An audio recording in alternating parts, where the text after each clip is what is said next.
So I've experienced in the last 12 days two pretty significant medical issues.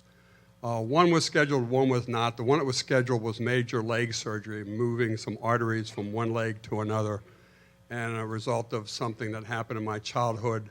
I had surgery in the 70s and 80s to correct it.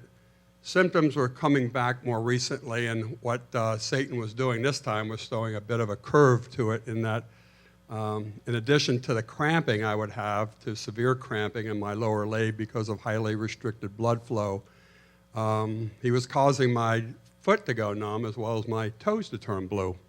And I love the color blue, but not in my toes. So the Holy Spirit led me to a doctor who I had never met, and he turned out to be the head of vascular surgery at Inova Fairfax.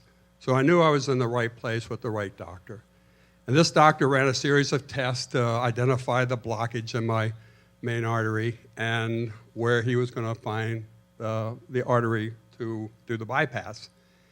And so coming out of those tests and those procedures, he had two concerns that he shared with us in the pre-op room prior to my surgery, and that was one, that there may be permanent damage to my foot and possibly even the loss of the foot. Second, that he hadn't identified the right size and length of artery to find to do the bypass surgery.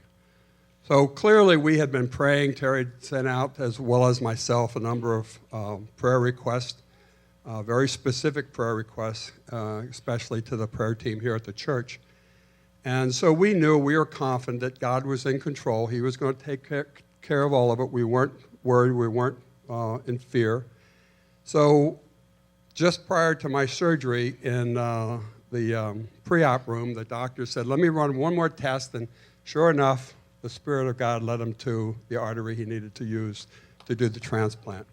So I had my surgery a week Thursday, and woke up the next morning, got out of bed on my own, unassisted, no cane, no walker, no crutches. I've been walking ever since, did a lap around the hospital wing that day and continue to walk unabated, unassisted, no medications, no pain, no discomfort, no anything.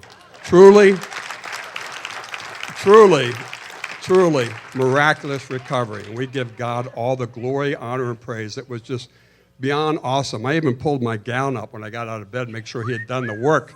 I hid myself, but it's like he couldn't have done anything. The second thing is just evidence of, we all know that Satan's going to try to attack you any way he can.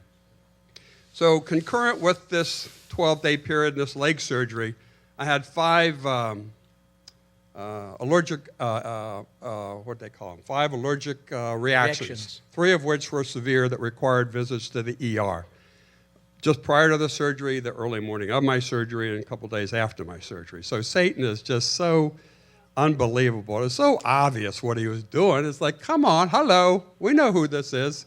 So I just go to the ER, get pumped full of drugs. A couple hours later, they release me, and the Holy Spirit led us again to a doctor who we'd never met, who we just met a couple days ago, specialist in immune and allergic reactions. Awesome doctor, and he diagnosed it, and he's treating me, and we know that we're going to walk through this. The point being is that, what we're taught here, Sunday after Sunday, Tuesday after Tuesday, it's all of what we've got to stand on. It's God's sovereignty, God's faithfulness, His word, and just knowing that the Holy Spirit's leading the whole time. Jesus is on your side, and God always has your back. So we give God all the glory.